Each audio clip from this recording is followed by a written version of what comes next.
Is the mic on? Squirrels are dumb. They're just a dumb animal. They look at us with this nut in their mouth. They're protecting it. Like we're going to take the nut from... Has a squirrel ever seen us eat an acorn? We don't want your acorn. We don't want your nut, squirrel. Have you ever... Has a human ever gone up to a squirrel and taken an acorn out of its mouth and eaten it? Are squirrels sitting around the park seeing us eating acorns and stuff off the ground? We just don't. Like, you think they figured this out after generations of watching us? We're not eating it. We don't want it. Even at Christmas, when we sing about chestnuts roasting on an open fire, no one's really eating the chestnuts roasting on an open fire. Episode 45. There we go. Yes. What's wrong with Orny Adams? That's me. Well, there's a lot. Well, welcome back, everybody. Yeah, it's good to be back. Let's see, episode 45. It's been a little bit, but I'm happy to be back. It's just weird times. It really, the last couple of months, I'm exhausted, and then the stock market, and then everything, and then just COVID and new variants and this and that. It's just, I guess this never ends. I guess this is part of us moving forward. Frustrated, really am. I gotta be honest with you. I was gonna retire today. I was gonna retire, and then Brady upstaged me. Thanks, Brady. What an amazing career. It's nice to see somebody accomplish that much and be recognized. What a tremendous talent, obviously. And as a guy from New England, it was cool to watch him win so many Super Bowls. And then, of course, I was excited when he won one in Tampa Bay. But he's gone. I was gonna retire today. I think ESPN announced there was a potential of me retiring, and then my dad came out and said, "No, that's a false rumor. It's a false rumor." And so I'm sticking around. I'm sticking around for you guys. Let's see. I think all the cameras are going, and we're ready to rock and roll here. What? Let's see. I mean, I am frustrated. It's just I know COVID is sort of ending. I know we're out and about, but it's surging. People aren't buying tickets for comedy shows like they once did. And you say, well, it must be COVID. And then you walk around and you see people shopping. You see restaurants full. So I don't know what it is. What would you do? What would you do if you were me? You know, give me some advice. I'm not a kid anymore. I've been doing this a long time. When I'm on stage, everybody seems to be laughing and having a good time. They line up, they buy t-shirts afterwards, although I don't know what's going to go on with t-shirts now because the guy I've been working with for 15 years just unfortunately went out of business. And I know in one episode I did a video going down to his warehouse because it reminded me of when I was a kid. You know, his whole family is usually there, his kids and his parents. It's like generations of this family that they sell t-shirts and they do the silk screening for me. And unfortunately, because of COVID, they lost their lease. And they've moved 3 times in the last couple of years, and they just can't keep doing it. The inventory is unbelievable. So I don't know where I'm going to get my t-shirts made, but I'll miss working with that guy. And I hate change. I'm not good with change. I like a routine. That's why traveling for me is so tough, because there is no routine. I wake up in a hotel. My bed's facing a different direction. I know that sounds silly, but like if your bed faces north, you're used to waking up facing north, and now all of a sudden you're facing south, it throws you. I don't know where to get coffee. I don't know where to eat, and it's hard. I like a routine. So anything that breaks my routine, like the t-shirts, I don't want. Here's an example. I used to do yoga. You know why I stopped doing yoga? Because my teacher left the studio. And I think I had tried some other classes before, and nobody came close to the way she taught. She was like a genius. She would just you do these poses, and you'd hold these poses, and you go, this is pathetic. This isn't even working my body. And then 30 seconds later, you want to scream, get me out of this position. And she did a really soft build, and afterwards I felt great. And I never found that again. So I stopped doing yoga because I just don't like change. And that's the way I feel about t-shirts. I'm like, maybe I just won't sell t-shirts anymore. And pathetic that I'm even selling t-shirts, as far as I'm concerned. I mean, we all do it to make some extra income, and it's great. And it's great to have everybody's support, but I never thought I would be. It's like death of a salesman. I'm Willie Loman, lugging my T-shirts around the country and around the world for my shows. I was hoping I could just focus on my shows and focus on my comedy, and other people would focus on those things, but it didn't turn out that way. You know, I love discussing my comedy. I'm not too sure you, the listeners, enjoy it as much as I do, but yeah, it's a struggle. It's a struggle trying to connect. And it feels like when I started out, the game plan was get on the Tonight Show or get on David Letterman, get seen by an executive, get a sitcom. Now that happened to me. I was seen by executives at the Montreal Comedy Festival. I got a deal with Warner Brothers Studios, and that led nowhere. And I did the Tonight Show and I did Letterman, and that didn't lead to anything. The first time I did the Tonight Show, I felt like it went so great. I felt like I nailed it. And I thought, my life is now going to change. I've felt this several times in my career. And then it doesn't change. I thought, here it is. Here we go. I walked off the stage. Here we go. And then, your phone doesn't really ring that much the next day. And I've talked to other comedians, and huge comedians, and they say, yeah, nobody really calls me the next day and said that went great. And of course, back then there wasn't as much programming. So I remember when I got Letterman or the Tonight Show when I was in New York City, you could call any club and say, hey, I'm doing the Tonight Show next week. And they would move people to fit you in. Like it was exciting for the club to say, hey, this guy's going to be on Letterman tomorrow night. Everyone was like, wow. Now, people listening to this podcast don't even know who Letterman is. But I did the Tonight Show and Letterman in the same year, and that was such a huge, in fact, I don't know many people that have done that. And I took such pride in that. And now it's an expired credit. It means nothing. So that was the goal. Now the goal isn't get on one show, get seen, get your own show. It's multiple revenue streams for an artist, whether it's Patreon, which I have. Some people do Cameo, and I think I am going to start doing Cameo in the future for one particular reason, which I'm not announcing yet. And then now TikTok is paying me. I'm making about 12 cents a day on TikTok. So who needs this podcast? Who really needs anything? Why leave the house when you're making 12 cents a day on TikTok? My music streams on my comedy streams on Spotify and Apple and all that stuff. And by the way, a lot of controversy with Spotify, including with other comedians. There's a big fight over rights and payment and all that sort of stuff. Sirius, they're very generous with their payments. There's my motorcycle tape. Wow.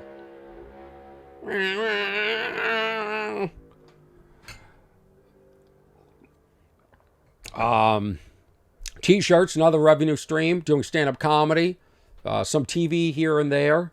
I'm shooting a stand-up TV show up in Canada, I think, in the next month or so.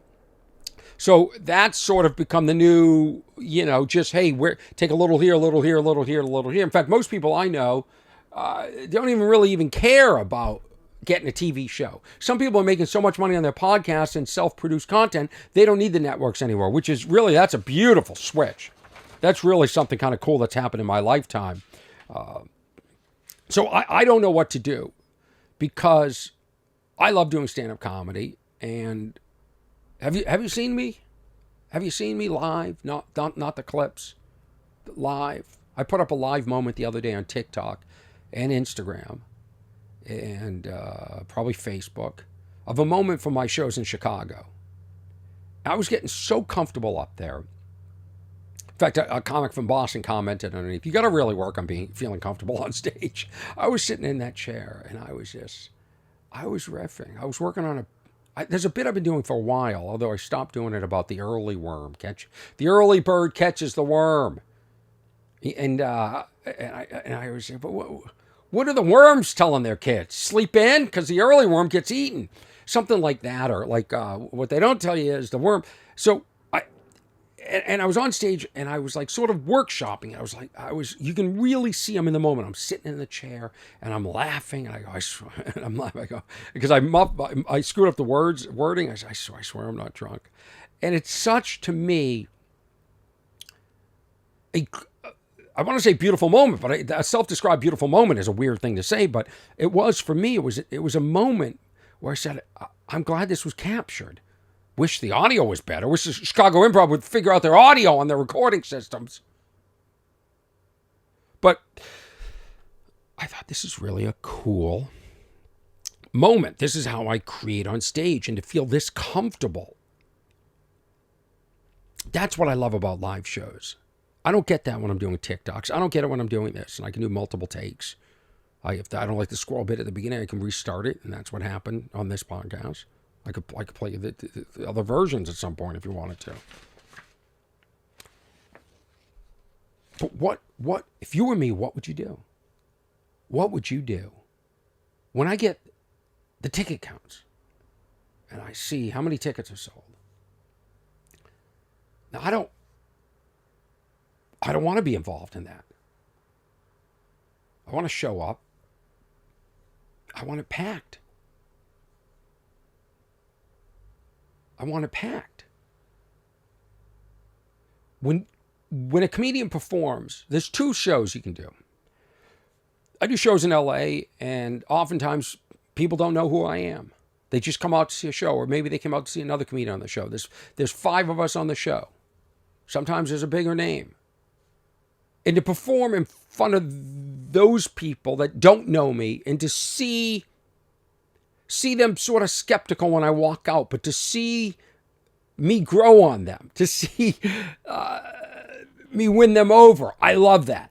The other type of performance you can do is in front of an audience that's there to see you, which is wonderful too, because it doesn't matter what you say. I can walk on stage, squirrels are dumb, and people are going to be like, here we go. Here we go. Here's Orny's take on squirrels. Fire it up. Orny's fired up about the squirrels. Here we go. Or it can be, and that's wonderful too. It's wonderful too. I mean, I always feel bad for comics that are that well known. They never get to really work in front of an audience and really have to work for it. They don't know. They don't know because they're so popular. People just laugh because they go, oh, we're supposed to laugh. So for me, it's kind of cool to have that. But when I go on the road, I want to sell tickets. So what would you do if you were me? What would you do? What would you do? How long do you lug lug yourself around the country like Willie Loman in Death of a Salesman, selling you goods? The level of humiliation in this business, and I don't watch or listen to other podcasts. I don't know if other comedians discuss it. I don't know if it's taboo or taboo or taboo to discuss these things. But we do privately. That's why I was put in a documentary, because I don't mind saying these things. The level of humiliation is heartbreaking. But at the same time, the highs are so exhilarating. A great show, when you are on stage, you are the star of that show at that moment and that night, and you are everything. You are the greatest at that moment, and that cannot be beaten. It cannot be beaten. It's unbelievable. How do I switch subjects? How do I get out of this? Where's some switching subject music, for crying out loud? Where is that? Where's the switching? They're playing it in Boston. That was a big deal for Tom Petty when they were playing it in Boston. What is this? Yeah, let's lighten it up. Hey, if you want to email me, the email is what'swrong@ornyadams.com, and you can watch the video. Bam, bam, bam, bam, bam, bam, bam, bam, bam, bam, bam.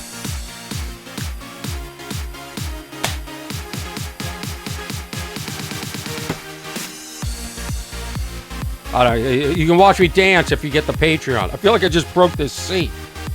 Jesus. Come on, Shasta. Come on. Yeah, patreon.com/Orny. You get the video for this, the more recent episodes. The older videos are up on YouTube. And as episodes get older, I add them to YouTube. That's the way it works. Bringing this all the way down. I don't know what that was. How do I stop that? I was watching a show. I don't know what I was watching, but there was a funeral, and the pallbearers were carrying the casket on their shoulders. They were like balancing it. Now, I don't like to discuss my death, but it's inevitable. It's going to happen to all of us. And I just like to say, at my funeral, I don't want people balancing the casket on their shoulders. I don't like this method. It makes me nervous. I'm watching it going, what if somebody sneezes? What if somebody gets an itch and they go to itch it, and now the casket falls on the ground? And I was studying their faces. These pallbearers seem to have greater pride. They were making the funeral about them, balancing on their shoulders. Now, I don't know why some caskets are held hip height. You can see they're really holding it. Like, isn't that enough? That way, if it drops to the ground, you're going in the ground anyway, so why not keep it closer to the ground? Keep it 3 feet to the ground at all time. There's another method. By the way, they're balancing on their shoulder, and their hands are down by their sides. And they all have to move, in uniform. I saw Philip Seymour Hoffman's casket was carried this way, that actor who died. This isn't on the shoulder with a hand on it, too, which is more acceptable, but still, I don't want that. When I'm dead, I don't want the stress of worrying about them lifting the casket up and then holding it on their shoulder. I don't want that. The other thing I don't want, what is this, the caskets that are on like a gurney? They're on like a trolley, there are wheels, and then the pallbearers, what am I, a piece of luggage with wheels? The pallbearers hold it on the side. They're basically just guiding something that doesn't need, like one person could do it. We don't need 6 people or 8 people to guide something that's on a gurney. You're dead because you were on a gurney already. You're on a gurney into an ambulance, presumably. Now your casket's on a gurney. I got to spend the last few moments of my life on a gurney. So I don't want that either. And then here's the other thing. If you notice those people that are holding the casket that's on the trolley, they're not like, they're barely holding it. They're sort of like, it's just a gesture. It's symbolic. Their hand is around something. But might as well make this thing robotic. Just have somebody drive the trolley that way. I don't think about my death in terms of like I don't even own a plot. I keep thinking I've got to redo my will. I don't really, like, I'm not one of these people that really thinks about it or cares where I'm buried. Like, you don't have to show, nobody has to show up and cry. It's just, you'll be over it in 2-3 days. If I were to pass, unfortunately. I kind of like putting me on a raft and just pushing me out to sea, sort of, and just let whatever happens, just push me out. Or cremation, I don't want. I don't know why people want to be cremated. First of all, being burned, that seems very unnatural. The other thing is, it's not like you think. It isn't just a bunch of ashes. Like, sometimes there's little bones in there and stuff like that. So again, I don't want to be worrying when I'm dead. Am I a Boney Ash? Am I a Boney Ash? Is that people are so concerned about how they end up, and then some people don't mind being cremated. I wish I could just go poof, and just disappear. Just everything in my life, every picture of me, every digital evidence. That's the way to do it. Speaking of my T-shirts, and there was, I'm always thinking of new designs. Even though I have nobody to make the T-shirts for me anymore, I'm always thinking of new designs. And I was going to make one. You've heard me say it on the podcast, and you've heard me say it in shows. I talk about how I don't want to be invited to parties. And how I was asked to go to a party once, and they asked me to bring something really odd. I don't want to give it away if you happen to come see one of my shows, if I ever do shows again. And I say I don't have FOMO. I have something called phobia, fear of being included. And so I was going to make, and people come up to me after shows, and I go, phobia, I have phobia. They go, phobia, I have phobia too. I go, well, people are connected with the phobia. I ought to make a shirt that says phobia, F-O-B-I. So I go to Google it like I do everything else before I do, just to see if it's been done. And of course, sure enough, Dr. Brewstein in 2015 wrote an article about phobia, F-O-B-I, managing the fear of being included. It's exactly what I was saying. Now, is it possible I read this? I don't think so. And even the guy in the picture in the article is going like this, like that's it looks like me. Anyway, in response to my last blog on FOMO, fear of missing out, many people have also expressed experiencing phobia, fear of being included. Phobia, according to self-experts from clients, is distress or reluctance about being invited to join a group or social event. That's exactly what I have. I don't want to think about what to wear, what to bring, who I'm going to talk to. And then when I get home, the worst thing is running every conversation you had in your head thinking, what did I say that? Was that offensive? Did I upset that person? Am I going to be invited back? Did I bring the right one? Whatever it is, I have but I was saying phobia like it was mine. Turns out phobia's not even mine. What would you do if you were me? Phobia management tips, right? This guy gives 4 tips. Keep in mind identity. Keep in mind being accepted into a group or attending an event does not define who you are. Understanding you can be simultaneously part of something and still remain your identity may be helpful. Keep in mind being accepted into a group or attending an event does not define who you are. Well, it does in high school. Sure as hell does if you're not invited to the good parties. I wasn't invited, and guess what? You do me a favor. Turns out I don't like to go to parties anyway. Then he uses the word temporality. Temporality. Try not to magnify or the burden of being somewhere you don't want to be. Well, good luck with that. You know what? Screw these tips. I don't like them. I don't like them at all. I really don't. It's February already. Can you believe it? It's February. I did a private event last Tuesday. 8 people. 8 people in a room. They were drinking $2,000 bottles of wine. And I did a show for them, for these 8 people that are part of this group. I can't say more. And don't ask me to do your group. Unless you have a lot of money. And as I was waiting to go on, it was a really private function room that was not attached to a restaurant. Can't say much more than that. All catered. It was about 2 hours away from where I live. They sent a nice car. The car took me there and took me back. And after the event, I sat down and they said, let's open a nice bottle of this wine. It was a wine called Harlan. And I drank a bottle of it. I didn't drink a bottle. It was good. It was good, but I had another wine that I thought was equally as good, and that wasn't a couple $1,000s. And then when I went upstairs to get my stuff, I noticed a bottle of mezcal. Now, I drink mezcal. I love mezcal, so I thought I'm going to do what better way to end the night?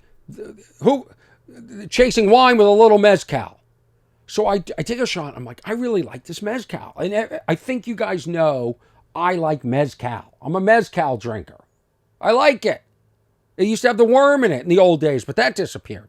So I go to Google this mezcal because I'll buy a bottle.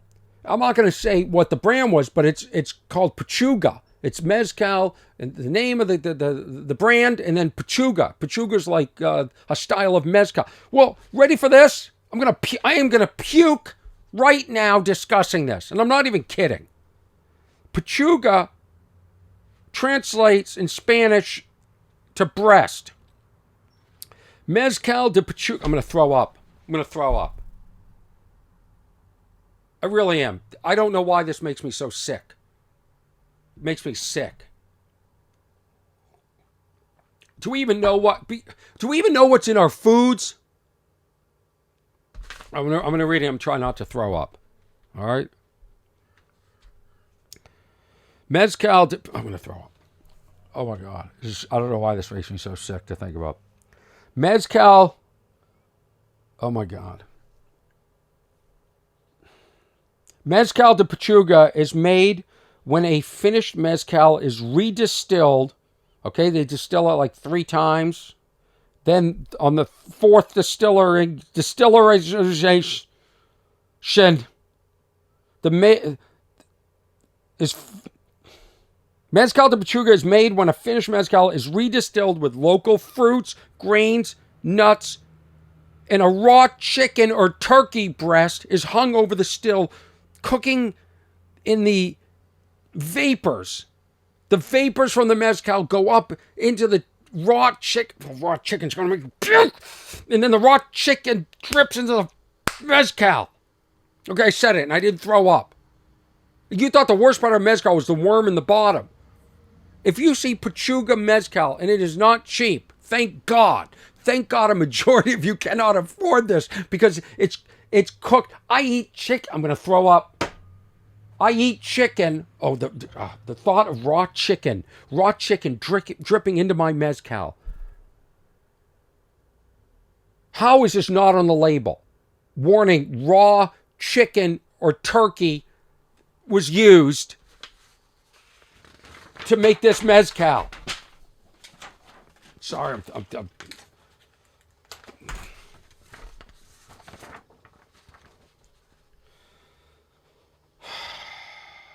oh my God. Listen to this.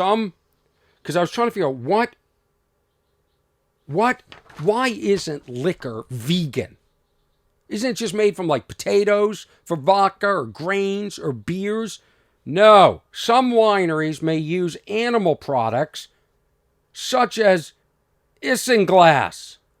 Isinglass. I-S-I-N glass. Gelatin, albumin, and casein for fining. You want to know what that is? Carmine, used for coloring, is a red dye made from insects called cochineal. May also be added as colorant. Isinglass. I can't drink wine anymore. I cannot drink wine. Can't they just... I don't give a shit if the wine isn't perfectly red. I don't care. I don't care about the color. Listen to what makes the wine colors. Isinglass. Oh my God, I'm very sick. Isinglass is dried swim bladders of fish, which is used as a refiner in certain beers and wines. Tiny particles of fish are left in the beer after the brewing process is complete in this way, meaning it's not suitable for vegans or strict vegans. It's not suitable for me either. I hate fish. When I go to Thai restaurants, I have to say no fish sauce, no fish sauce. Just use the soy sauce, please. They go, oh, well, we can go to get sushi. You could have California roll. No, I can't. Because why? Because it has seaweed, which tastes like the ocean. You know what the ocean tastes like? Fish. And now they're putting fish in my beer. Isinglass is in my beer. It's in my wine. Worms for coloring. I mean, worms in mezcal. It's disgusting. It's disgusting. Want to know the history of the worms in mezcal? Brewers used to add worms to help tell bottles apart. Back in the day, this is one of 2 theories of why there's a worm in the bottom of the mezcal. By the way, it's if that worm, it's I'll tell you what it is in a second. Back in the day, people, humidors, who harvested the agave on the plantation would often end up with bottles that contained similarities in colors and liquids. Well, why'd you put isinglass in there? Tequila and mezcal are difficult to tell apart unless you sample it. Fine, sample it. Sample it instead of putting a worm on the bottom. So it made sense to stick a dead worm from the agave plant in the mezcal bottle. Would it make more sense to take maybe something called a pen and mark M for the mezcal bottle and T for the tequila bottle? A worm? The other one was that the worm was started in the 1950s is when it started appearing, and it was actually a marketing ploy to get the dumb Americans to drink more mezcal, and it worked. I remember seeing worms in bottles when I first, 20 years ago, when I was born in 1950. That's what I'm trying to say. You want to enjoy, listen to this, I read this on one side. Want to enjoy mezcal in a more traditional way? Grab some sal de gusano, a mixture of crushed worms, salt, and dried chili. If I get through this podcast without puking, it's going to be a miracle. And orange slices. Mexican drinkers top their orange slices with some of that worm salt and pair it with either a neat glass of mezcal or tequila. Alternate between bites and sips for this out-of-this-world experience. Yeah, I'd like to take a bite of the worm salt. Made from La Vie. Okay, here's the worm. The worm. Oh, okay. What is worm salt? It's a spicy, salty condiment that comprises of toasted and ground up worms, chilies, and salt, and is traditionally served with orange slices as an accompaniment. I'm going to stop eating. I'm going to stop eating. Disgusted. Hanging chicken. I'm begging people. Don't drink pechuga mezcal. You think you're just drinking a mezcal, and then a raw chicken.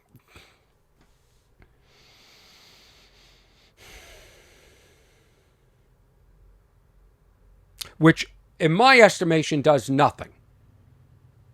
Now, how did I find out about this pechuga? Because when I was reading the reviews, people said, I don't taste the chicken. I go, taste the chicken? What do you mean, taste the chicken? In the mezcal, it's supposed to taste smoky. Because they smoke it in the ground in pits first. They smoke the agave.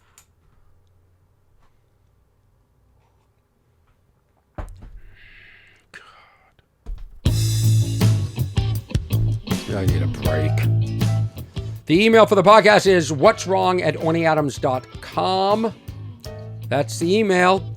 You can go to teamwhat'swrong.com, which is like a portal with everything. This is on Spotify. This is on iTunes. This is on, any place that you get your audio podcasts. And the video is on Patreon, and some of it's on YouTube. I'm at Orny Adams, at Orny Adams for real on TikTok.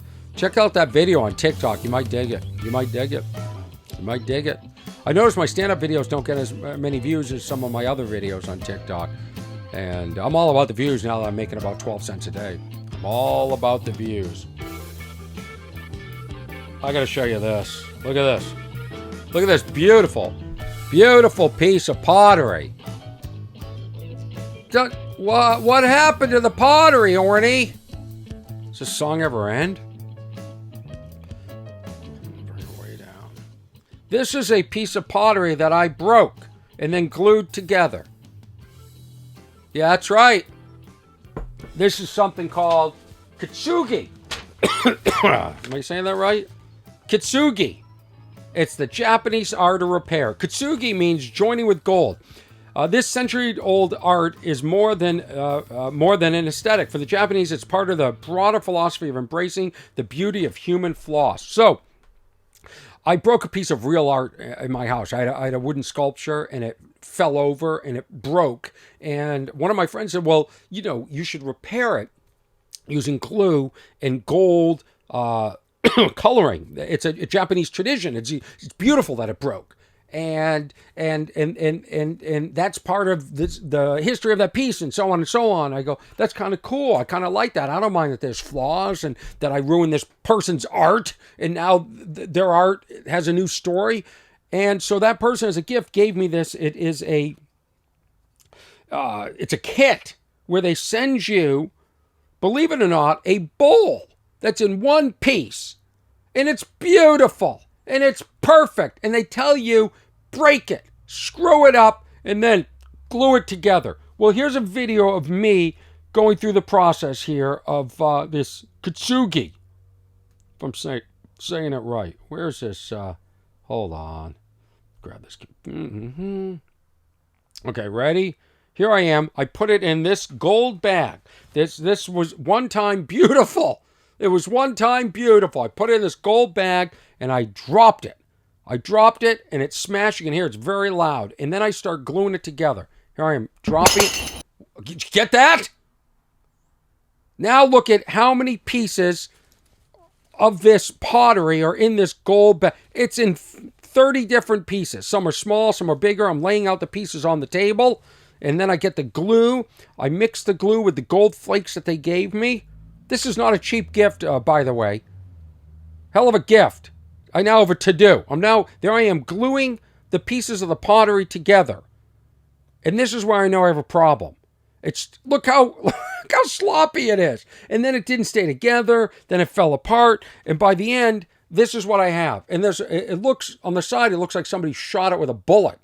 It's missing. There's a whole piece missing because those pieces were so small. That must have been where the impact from the ground happened. But this is supposed to be beautiful. It's supposed to show. Guess what? Not to me. It was beautiful when it was one piece. It gave me such anxiety. It took me so far out of my comfort zone, dropping this thing and breaking it. And then I'm like, I have enough things that are broken in my life.